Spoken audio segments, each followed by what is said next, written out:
कैसे हैं आप सब। कैफे जनरल स्टडीज़ में आपका एक बार पुनः स्वागत है। जैसा कि थंबनेल में आपने देख लिया होगा कि आज हम किस विषय में बात करने जा रहे हैं। जी हाँ, आज हम बात करेंगे नेशनल इमरजेंसी आर्टिकल 352 और जो तीसरी नेशनल इमरजेंसी थी आज, और जो 26 आज 25 तारीख है और कल 26 तारीख, तो 25 और 26 जून 1975 को जो भी ये घटनाक्रम हुआ और उसके बाद 21 महीने तक जो ये घटनाक्रम चला, तो उस चीज़ के बारे में जानते हुए परीक्षा की दृष्टि से इस आर्टिकल 352 और नेशनल इमरजेंसी से संबंधित जितने भी प्रश्न हमारे इम्पोर्टेंट होंगे, हमारा फोकस उस पर ज़्यादा रहेगा। तो चलिए शुरू करते हैं। ठीक है, तो जैसा कि मैंने बताया कि थर्ड राष्ट्रीय आपातकाल, थर्ड नेशनल इमरजेंसी 1975 टू 1977। अब इसमें हम क्या क्या पढ़ेंगे, इसमें एक ओवरव्यू दे देते हैं कि आपातकाल लगाया क्यों गया था, भारत में कितनी बार राष्ट्रीय आपातकाल अभी तक लगाया गया है, 38, 39, 42, 44 ये संविधान संशोधन क्या है, और थोड़ा आर्टिकल 352 ये क्या कहता है, इसके बारे में हम विस्तृत अध्ययन करने की कोशिश करेंगे। देखिए, सबसे पहले देखते हैं हम आपातकाल के प्रावधान के बारे में। आपातकाल का प्रावधान क्या बोलता है, ठीक है, तो उसके बारे में बात करने से पहले हम देखते हैं कि संविधान में आपातकाल का प्रावधान कहाँ है।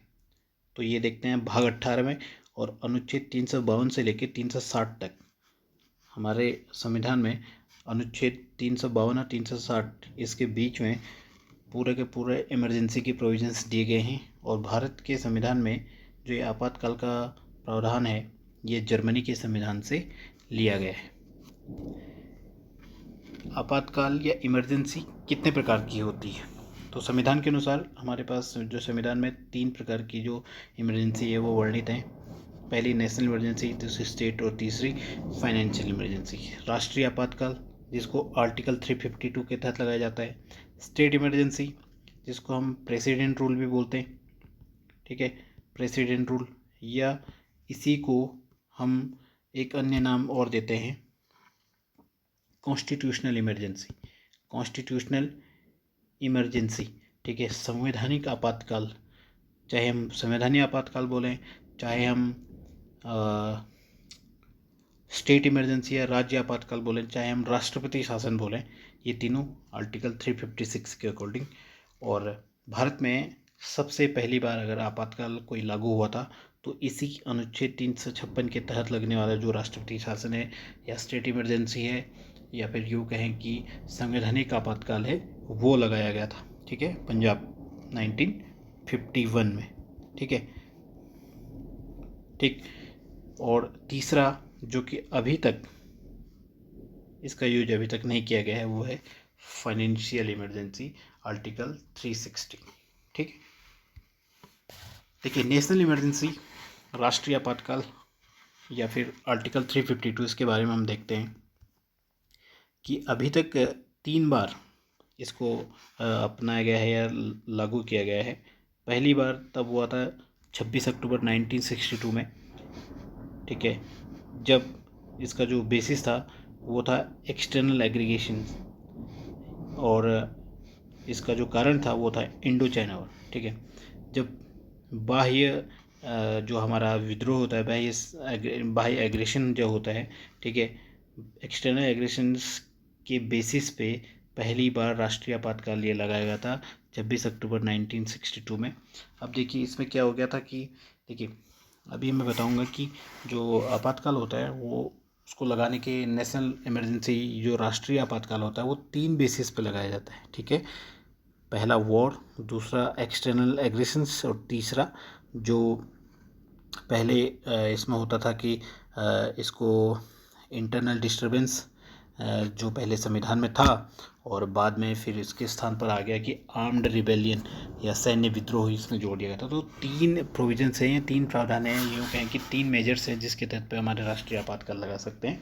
तो उनमें से जो पहला राष्ट्रीय आपातकाल था वो उसको लगाने का जो मेन मकसद था वो था एक्सटर्नल एग्रेशंस, ठीक है। दूसरा, अब देखिए इसमें इसको रिवोक कब किया गया था, 1968 में। देखिए इन चाइना वॉर तो नवंबर 1962 में ख़त्म हो गया था, लेकिन वॉर ख़त्म हो गया था, इमरजेंसी लगाई रखी। इसकी इसी बीच जो सीज फायर वगैरह तब भारत और पाकिस्तान के बीच में भी उल्लंघन हम कंटिन्यूसली देखते रहते थे। तो उसी के दौरान क्या हो गया कि 1965 में भी इंडो पाकिस्तान वॉर ये हम देखते हैं। और इसी वॉर के तहत 1966 में हम देखते हैं क्या, एक एग्रीमेंट होता है जिसको बोला गया था ताशकंद एग्रीमेंट, ठीक है। ताशकंद समझौता होता है 1966 में, ठीक है। तो ये इमरजेंसी उसके बाद कंटिन्यू होती रही और 1968 में फाइनली इसे रिवोक कर दिया गया, हटा दिया गया था, ठीक है। दूसरी बार इमरजेंसी जो राष्ट्रीय आपातकाल है, नेशनल इमरजेंसी है, वो लगी थी 3 दिसंबर 1971। इसका बेसिस था वॉर, ठीक है। अब देखिए एक टर्म यहाँ पर है एक्सटर्नल एग्रेशंस और यहाँ पर है वॉर।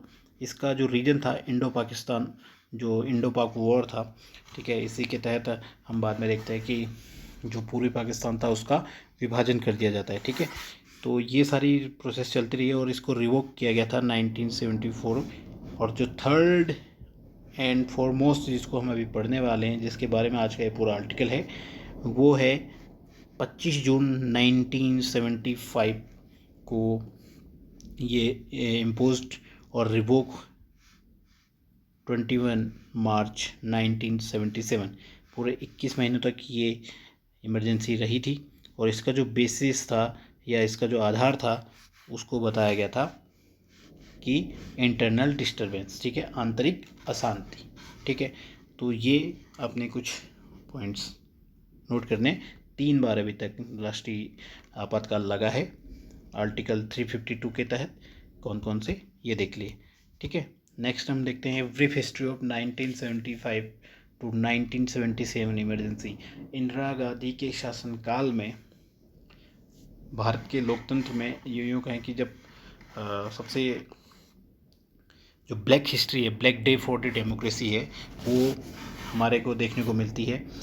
देखिए उसमें रीजंस क्या थे, तत्कालिक जो रीजंस थे, सबसे पहले उसी समय देखिए 1975 में इमरजेंसी से लगने से पहले सरकार के खिलाफ जो विद्रोह था वो अपनी चरम सीमा को पकड़ चुका था। उसके छुटपुट आंदोलन इधर उधर जो थे वो अपना एक स्ट्रॉन्ग फॉर्म ले रहे थे, ठीक है। तो उसी में सबसे पहले आता है कि हम देखते हैं नवनिर्माण आंदोलन गुजरात में 1973 में होता है।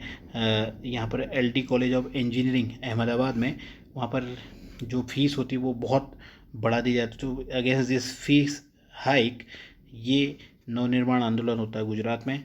और उस समय गुजरात में जो सत्ता थी कांग्रेस के हाथ में, चिमनलाल पटेल जो वहाँ पर कांग्रेस के लीडर थे, उनको इस आंदोलन के तहत जो भी आंदोलनकारी थे उन्होंने उनको नाम दिया था, एक टैगलाइन दी थी, चिमन चोर, ठीक है।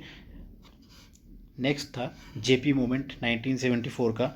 ये भी इसी आंदोलन की तर्ज पर या इसी आंदोलन से इंस्पायर्ड था। बिहार में ये भी स्टूडेंट प्रोटेस्ट था जो कि लेड किया गया था उस समय जो जयप्रकाश नारायण काफ़ी फेमस लीडर हुआ करते थे, उनके द्वारा ये जो आंदोलन था, मूवमेंट था, वो लेड किया गया था।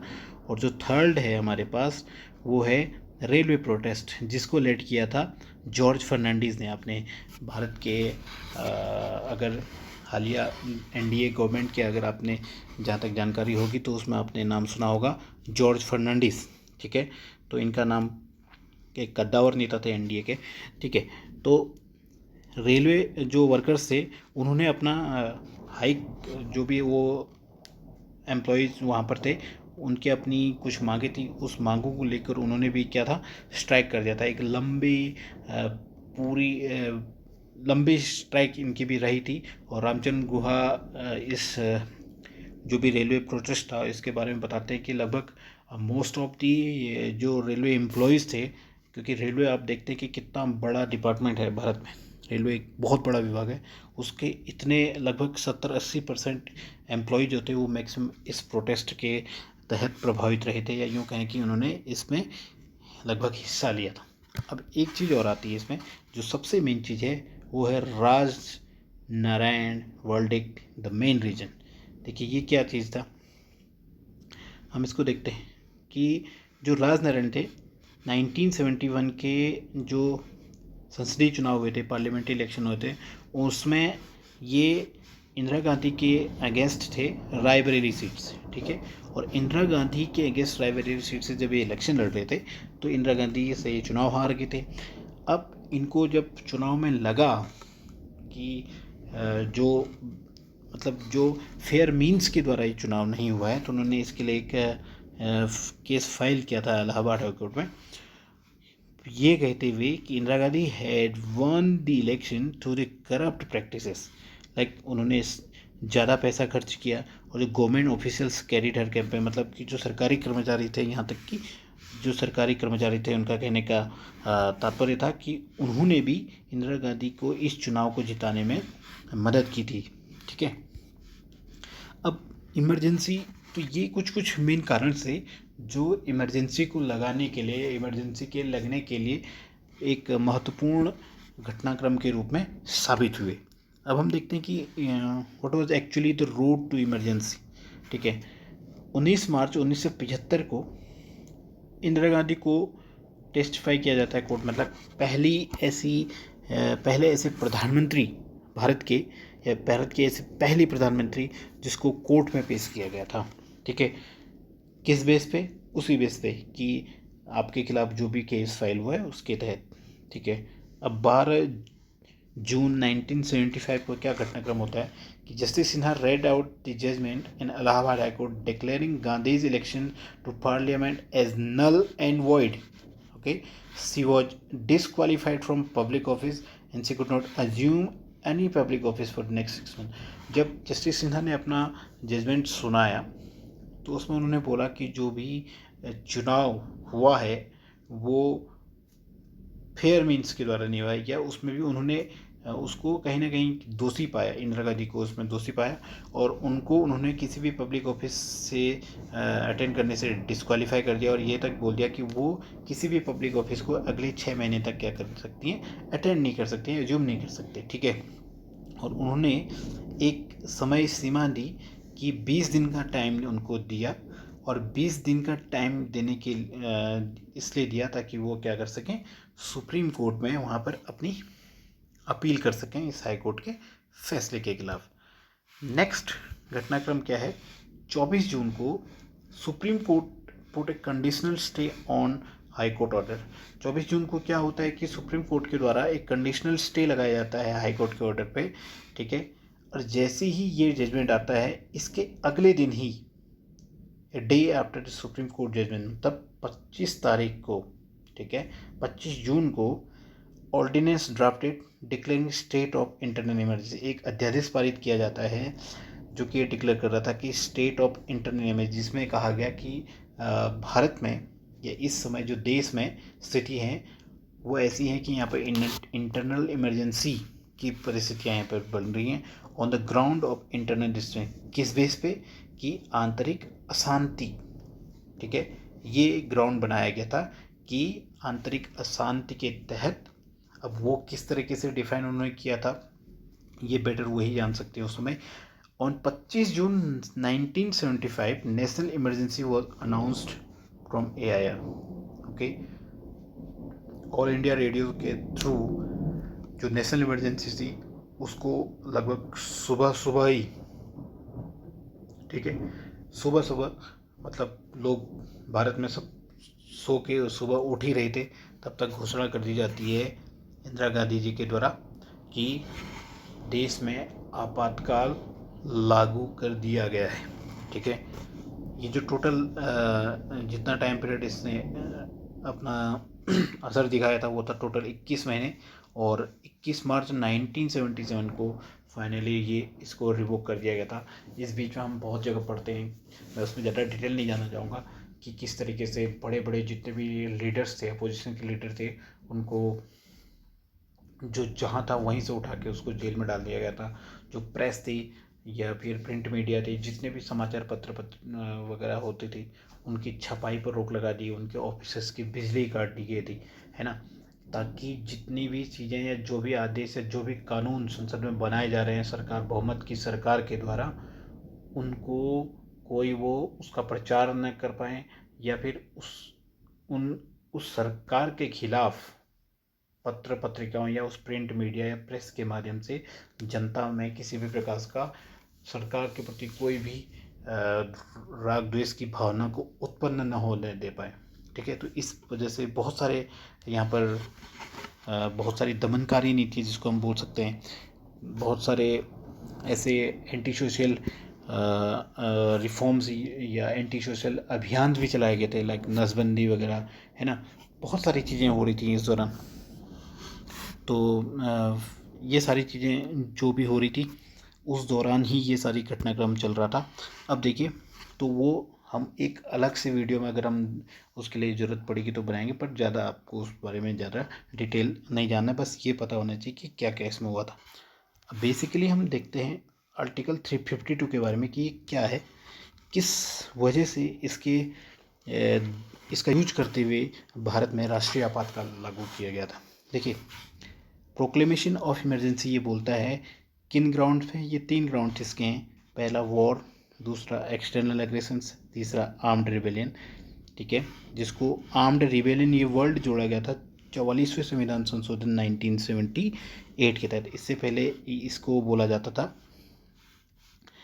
Internal disturbance. ठीक है, इंटरनल से आंतरिक अशांति, इसका प्रयोग, इस वर्ड का प्रयोग होता था। देखिए, वॉर जिसमें दो तरफा जो दोनों पार्टी हैं वो आपस में एक दूसरे के साथ हथियार वगैरह, सेना वगैरह आपस में, मतलब 1 to 1 जिसमें लड़ाई कर रही है। ठीक है, एक्सटर्नल एग्रेशन, एक्सटर्नल एग्रेशन का मतलब क्या हुआ कि इसका मतलब है कि एक पार्टी इज स्टिल और दूसरी पार्टी आपको क्या करी जा रही है कि इन्फोर्स करी जा रही है, कि प्रोवोक करी जा रही है आप पर अटैक्स पे अटैक्स, जबकि एक पार्टी क्या है, शांत बैठी हुई है। ठीक है, तो इसको बोला जाएगा एक्सटर्नल एग्रेशंस। और तीसरा आर्म्ड रिबेलियन, जिसको पहले बोला जाता है इंटरनेशनल, मतलब कि जो इमरजेंसी के लिए जो भी सिफारिशें हो रही हैं वो ये कहेंगे या उनके अकॉर्डिंग देश में जो हालात हैं वो क्या है, अस्थिर हालात हैं, देश में शांतिप्रिय हालात नहीं है। तो उस शांतिप्रिय हालातों को मेंटेन करने के लिए ही उसको इंटरनल डिस्टर्बेंस वर्ल्ड बोल के तब जाके राष्ट्रीय आपातकाल लगाया जा सकता था। ठीक है, अब ड्यूरिंग इमरजेंसी, जो इमरजेंसी के दौरान 1975 से 77 के दौरान जो प्रेसिडेंट की सेटिस्फेक्शन थी उसी को फाइनल और कंक्लूसिव मान लिया गया था, अर्थात उसको हम चैलेंज नहीं कर सकते। अब ये वर्ल्ड क्या है, थोड़ी देर में आपको पता चलेगा कि मैं ये क्यों बोल रहा हूँ। ठीक है, देखिए, procedure imposing national emergency, national emergency लगाने का प्रोसीजर क्या होता है। सबसे पहले आपके पास यहाँ पर कैबिनेट है, ये प्रेसिडेंट। ठीक है, जो कैबिनेट है या काउंसिल ऑफ मिनिस्टर्स जिसको हम बोल सकते हैं, ये एक रिटर्न एडवाइस देती है प्रेसिडेंट को कि यदि इमरजेंसी या नेशनल इमरजेंसी लगानी है। ठीक है, इसके बाद जब प्रेसिडेंट के पास ये पहुंचता है, प्रेसिडेंट के पास जब ये पहुंचता है तो उसको वो रिव्यू कर सकता है, और रिव्यू के लिए अगर उस पर क्वेश्चन करना है तो उसको क्वेश्चन कर सकता है, उसको जुडिशियल रिव्यू के लिए दे सकता है। ठीक है, जब ये सारी चीज़ें हो गई तो अब अगर प्रेसिडेंट ने बोल दिया कि इसका प्रोक्लेमेशन कर दिया, अर्थात बोल दिया कि ठीक है जो भी रिटर्न एडवाइस दी गई हैं डेट इज़ ओके, और वो एग्री कर जाता है अगर, तो उसको बोले जाएंगे, उसके एग्री होते ही देश में नेशनल इमरजेंसी लागू हो जाएगी। तो प्रोक्लेमेशन स्टार्ट होते ही इमरजेंसी भी लागू हो जाएगी। अब जैसे ही इमरजेंसी लागू हुई तो इसके बाद जो प्रोक्लेमेशन है वो वापस संसद में भेजा जाता है विद इन अ मंथ, 1 महीने के भीतर। जब ऐसा होता है तो संसद में देखिए स्पेशल मेजोरिटी से उसको पास होना होता है। पहला, मेजोरिटी ऑफ मेंबर्स अप्रूव, ताकि जो संसद के मेजोरिटी मेंबर्स हैं वो उसको अप्रूव कर दें। और दूसरा, 2/3 ऑफ प्रेजेंट एंड वोटिंग, उपस्थित और मतदान करने वालों का 2/3 से अधिक बहुमत। अब पहले जो होता था, स्पेशल मेजोरिटी का केस नहीं होता था, ठीक है। स्पेशल मेजोरिटी के केस न होने की वजह से, क्योंकि किसी सरकार अगर बहुमत की सरकार है, तो बहुमत की सरकार है तो मेजोरिटी ऑफ मेंबर्स अगर अप्रूव कर देंगे तो विपक्षी पार्टी उसको अगर न भी अप्रूव करें, क्योंकि बहुमत की सरकार है, तो राष्ट्रीय आपातकाल को लगाया जा सकता था।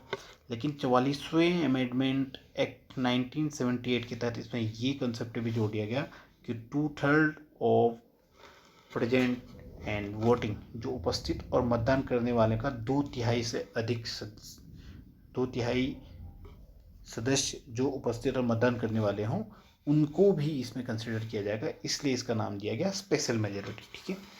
तो ये जब इस तरीके से पास हो जाएगा पार्लियामेंट के द्वारा भी, तो उसके बाद वो प्रॉपर नेशनल इमरजेंसी लागू हो जाएगी। और जो नेशनल इमरजेंसी इस प्रकार लागू होगी, उसकी वैलिडिटी होगी 6 महीने। अभी 42वें संविधान संशोधन के तहत इसको हालांकि 6 से 12 महीने कर दिया गया था, ठीक है। जब एक बार ये 6 महीने की अपनी अवधि जो है इसको पूरा कर लेगी, तो अगेन उसके बाद इसको कंटिन्यू करने के लिए सेम प्रोसेस से आपको गुजरना पड़ेगा। और जब सेम प्रोसेस से जाना पड़ेगा, अब इस दौरान अगर अब जो संसद में ये वापस जाएगा, सदन में जाके और क्या होता है वहाँ, अगर वहाँ पे ये कंडीशन होती है कि लोकसभा है और राज्यसभा है, ठीक है, वापस दोबारा गए, इसमें से लोकसभा ने मना कर दिया या राज्यसभा ने मना कर दिया या दोनों ने मना कर दिया, तो जैसे ही एक सदन में ये डिसअप्रूव होगा, तो नेशनल इमरजेंसी उसके बाद केवल और केवल जो नेक्स्ट टेन्योर होगा उसका, वो 1 मंथ के लिए वो सरवाइव कर पाएगी, ठीक है। अब ये तो रहे नेशनल इमरजेंसी को लगाने के प्रावधान। अब नेशनल इमरजेंसी हटाई कैसे जाती है, how to revoke the national emergency, ठीक है। तो इसके लिए 2 कंडीशन है। पहला, condition doesn't exist on which it was, मतलब वो ग्राउंड्स जिनके बेस पे नेशनल इमरजेंसी लगाई गई थी, अब वही ग्राउंड, वही रीजन्स, वही चीज़ें अगर अब एग्जिस्ट नहीं करती हैं, ख़त्म हो गई हैं, सर्कमस्टांसेस वो हैं ही नहीं, तो उसके बेस पे नेशनल इमरजेंसी को रिवोक किया जा सकता है। दूसरा, अगर इसको लोकसभा डिसअप्रूव कर देती है, जिस ग्राउंड पे नेशनल इमरजेंसी लगाई गई है उसे यदि लोकसभा या लोअर हाउस डिसअप्रूव कर देता है, तो फ्रॉम द सेम डे, उसी दिन से नेशनल इमरजेंसी क्या हो जाती है, समाप्त हो जाती है, एंड हो जाती है। अब जब नेशनल इमरजेंसी, राष्ट्रीय आपातकाल हमारे देश में लगता है, तो उसमें फंडामेंटल राइट्स जो होते हैं, हमारे मौलिक अधिकार जो होते हैं, उनके साथ क्या हश्र होता है या उनका क्या हश्र होता है। देखिए, सबसे पहले यहाँ पे इनके बारे में बात दी गई है आर्टिकल 358 और 359 में, ठीक है। 358 क्या बोलता है, इट सेज कि article 19 will automatically and from immediate effect. Article 19 में जितने भी उसके 6 क्लॉजेज हैं, वो सारे के सारे डिमिनिश हो जाएंगे, एंड हो जाएंगे, जैसे ही क्या होती है कि नेशनल इमरजेंसी हमारे पास रहेगी। लेकिन इसमें भी 44th कॉन्स्टिट्यूशनल अमेंडमेंट एक्ट किया गया और बोला गया कि article 19 will end only if the national emergency has been impose on the ground of war and external aggression. अगर इन 2 ग्राउंड पे, मैंने बताया था ना 3 ग्राउंड, वॉर था, एक्सटर्नल एग्रेशन था और इंटरनल डिस्टर्बेंस, जिसको हम बाद में बोलते हैं आर्म्ड रेबेलियन, इन तीनों में से अगर इन 2 बेसिस पे नेशनल इमरजेंसी लगाई गई है, तो उस केसेस में आर्टिकल 19 को समाप्त किया जा सकता है। अदरवाइज अगर नेशनल इमरजेंसी जैसे 1975 से 77 वाली जो नेशनल इमरजेंसी थी, इसको इंटरनल डिस्टर्बेंस तीसरे पॉइंट के आधार पर लगाई गई थी, तो उस आधार पर अगर आज की डेट में नेशनल इमरजेंसी लगती है, तो आर्टिकल 19, ठीक है, जो हमारा राइट टू फ्रीडम है, वो एंड नहीं होगा, ठीक। अब आर्टिकल 359 क्या बोलता है, आर्टिकल 359 बोलता है कि president wants all fundamental rights can be suspended from their enforcement. अगर राष्ट्रपति चाहे तो सारे के सारे जो फंडामेंटल राइट्स हैं वो समाप्त किए जा सकते हैं, किस दौरान, राष्ट्रीय आपातकाल के दौरान। लेकिन अगेन इसमें 44वां संशोधन किया गया था और उसके तहत बोला गया कि 21वां आर्टिकल 21 और आर्टिकल 20 और 21 they can not be suspended, ठीक है। अब अगर ये सस्पेंड नहीं किए जा सकते, इसका मतलब आप आपातकाल के दौरान जिस तरीके से किसी को भी कहीं से भी उठा के उसको जेल में डाल दिया जा रहा था, कोई पूछने वाला नहीं था, तो इस दौरान उन लोगों के अपने अधिकार बचे रहे, उनके राइट्स बचे रहे, उनके फंडामेंटल राइट्स के बचाव के लिए, जैसे उसमें होता है ना हैबियस कॉर्पस होता है, कोर्ट रिट जारी करती है, ठीक है। उस रिट्स में पहली रिट होती है हैबियस कॉर्पस, बंदी प्रत्यक्षीकरण। आपने जिसको भी कैद किया उसके 24 घंटे के अंदर आपको उसको कोर्ट में पेश होना था। पहले ये नहीं था, लेकिन अगर आपातकाल भी लगा है और तब भी आप किसी को अगर अरेस्ट कर रहे हैं, तब भी आपके पास दो rights, still you have two rights, और इसके तहत ही कोर्ट वो रिट्स आपको अगेन जारी कर सकती है। मतलब आपको ज़बरदस्ती कहीं से उठा के, कहीं से भी पकड़ के कोई जेल में या कहीं किसी कैद खाने में नहीं ढूंढ, आपको 24 घंटे के अंदर कोर्ट में पेश किया जाएगा, चाहे राष्ट्रीय आपातकाल की स्थिति भी हो। During national emergency 20 and 21 still exist. Okay, तो ये सारी चीज़ें। अब देखिए, जो बार बार 44th अमेंडमेंट आ रहा है, वो क्या चीज़ है, देखिए उसकी ज़रूरत क्यों पड़ी। 44th अमेंडमेंट एक्ट जो था वो इन तीनों का ही रिजल्ट या कह सकते हैं, ठीक है। इसमें क्या होता है, क्योंकि जैसे नेशनल इमरजेंसी के दौरान क्या हो गया था कि जितने भी, चाहे वो प्रेसिडेंट हो, वाइस प्रेसिडेंट हो, प्राइम मिनिस्टर हो, स्पीकर हो, कोर्ट हो, इन सभी की जो पावर्स थी, शक्तियाँ थी, इनको कंट्रोल करने की कोशिश की गई थी, इनको अपने ढंग से चलाने की उसमें कोशिश की गई। इसलिए बोला जाता है कि मतलब एक तरीके से लोकतंत्र की हत्या करने की, लोकतंत्र की हत्या की साजिश इस राष्ट्रीय आपातकाल के दौरान की गई थी, ठीक है। अब देखते हैं वहाँ पे तो बहुत सारे चीज़ें, बहुत सारे कानून, बहुत सारे लॉज, बहुत सारे एक्ट्स यहाँ पर लाए गए, अध्यादेश के ऑर्डिनेंसेस लाए गए अपने इस सरकार को, अपने शासन को चलाने के लिए। तो उसी में सबसे पहले था 38 कॉन्स्टिट्यूशनल अमेंडमेंट एक्ट आता है 1975 का। इसमें क्या बोलता है कि आर्टिकल 352 में नेशनल इमरजेंसी के लिए कैबिनेट के द्वारा प्रेसिडेंट को अगर सिफारिश की जाती है कि राष्ट्रीय आपातकाल लगाया जाए, तो प्रेसिडेंट के पास इसको क्वेश्चन करने और जुडिशियल रिव्यू का ऑप्शन था। जैसे कि वो बताया है, आपातकाल लगाने के लिए जो कैबिनेट है, काउंसिल ऑफ मिनिस्टर्स है, वो प्रेसिडेंट को देती है अपनी रिटर्न्स जो भी सजेशन है। अब रिटर्न सिफारिश देती है, लिखित सिफारिश देती है प्रेसिडेंट को, उसके पास उसको क्वेश्चन करने का अधिकार है, उसको जुडिशियल रिव्यू का अधिकार है। 38 जो कॉन्स्टिट्यूशनल अमेंडमेंट एक्ट इस इमरजेंसी के दौरान लाया गया, उसमें इस चीज़ को समाप्त कर दिया गया। और इस चीज़ को जैसे ही समाप्त कर दिया गया, प्रेसिडेंट के द्वारा उनकी जुडिशियल रिव्यू को ख़त्म करके, उसमें एक वर्ड अभी मैंने बताया था आपको कि इसमें क्या होता है, देखिए काउंसिल ऑफ मिनिस्टर है, इसने अपना रिटर्न सजेशंस दिए किसको, काउंसिल ऑफ मिनिस्टर ने रिटर्न सजेशन दिए प्रेसिडेंट को, ठीक है। प्रेसिडेंट के पास अब पावर है कि वो उसका जुडिशियल रिव्यू भी कर सकता है, उसको क्वेश्चन कर सकता है, ठीक है। लेकिन इस 38 अमेंडमेंट एक्ट के द्वारा इनको हटा दिया गया। अब जो भी चीज़ इसके पास जाएगी, वो उसकी मात्र सेटिस्फेक्शन के आधार पे उसको ही बोल दिया जाएगा कि वो क्या है। इस काउंसिल ऑफ मिनिस्टर, जो कि एक तरीके से इसको बोलो कि सरकार है, सरकार जो चाहती है उस पर प्रेसिडेंट की मात्र एक सहमति मात्र से ही इसको लगाया जा सकता है, ठीक है। तो ये चीज़ें इसमें कहना चाह रहे हैं, ठीक। अब देखिए 39 constitutional amendment act. 39 constitutional amendment act क्या बोलता है, इसके तहत president, vice president, prime minister, speaker, इनकी नियुक्ति के लिए नो क्वेश्चनिंग इन कोर्ट, मतलब आप जैसी मर्जी चाहे इनकी नियुक्ति कर सकते हैं।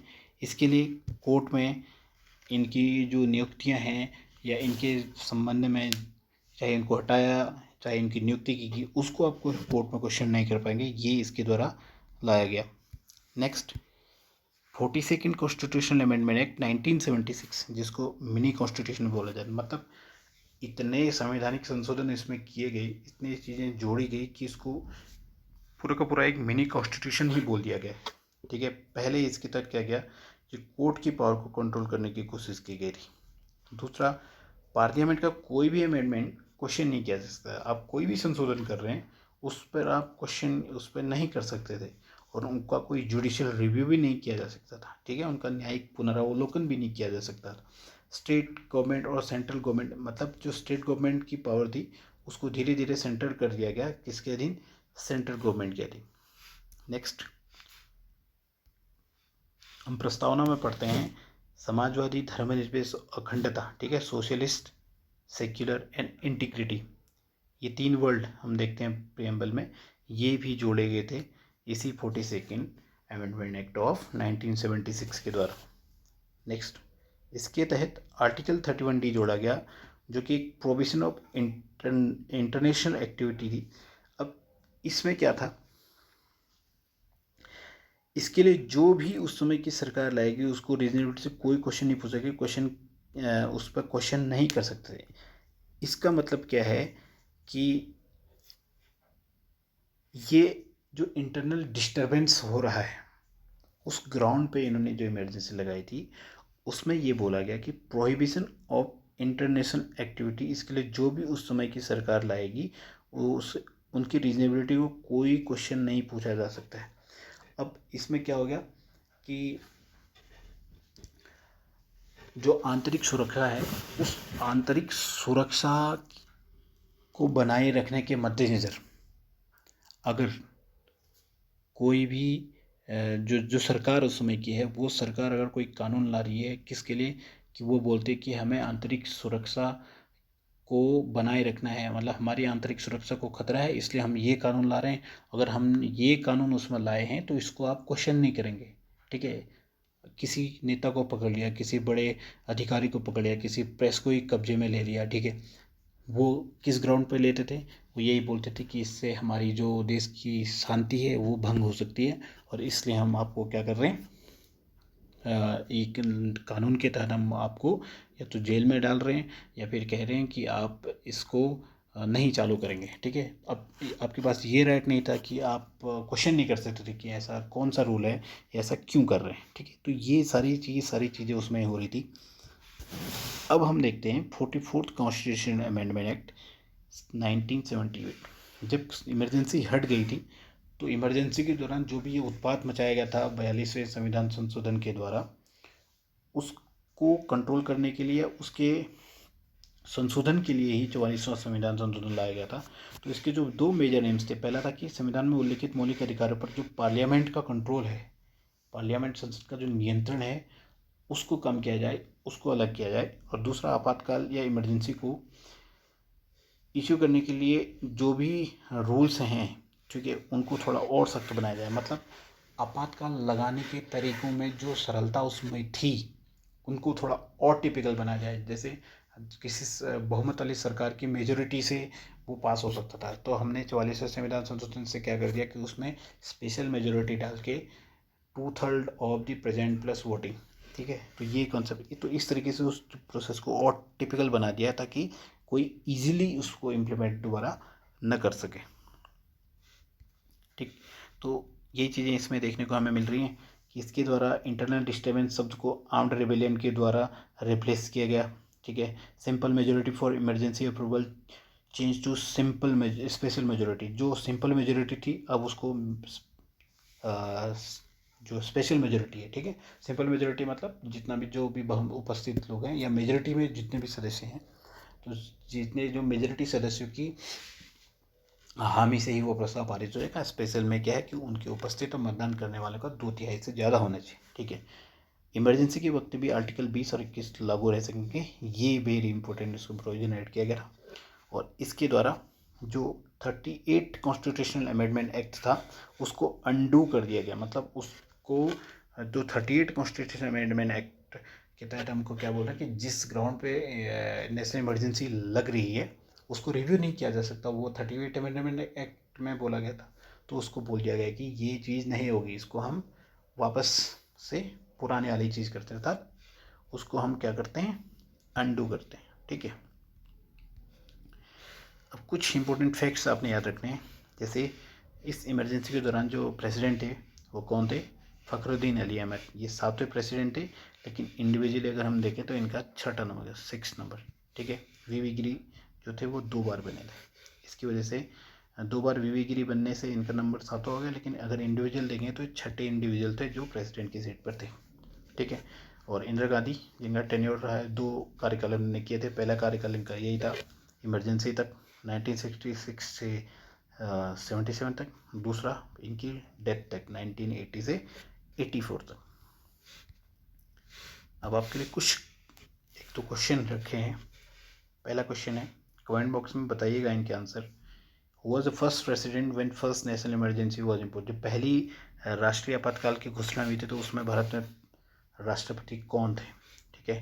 दूसरा है, अभी तक कितने प्रेसिडेंट भारत में बने हैं, उनकी संख्या कितनी है, और प्राइम मिनिस्टर कितने बने भारत में, उनकी कितनी संख्या है। ठीक है। तो अगर वीडियो अच्छी लगी हो तो प्लीज़ इसको लाइक शेयर सब्सक्राइब करना ना भूलें, और जुड़े रहिए चैनल के साथ। इसी तरह से आपको जो इम्पोर्टेंट टॉपिक्स हो उनको कवर करते हुए हम आगे बढ़ते रहेंगे। Thank you.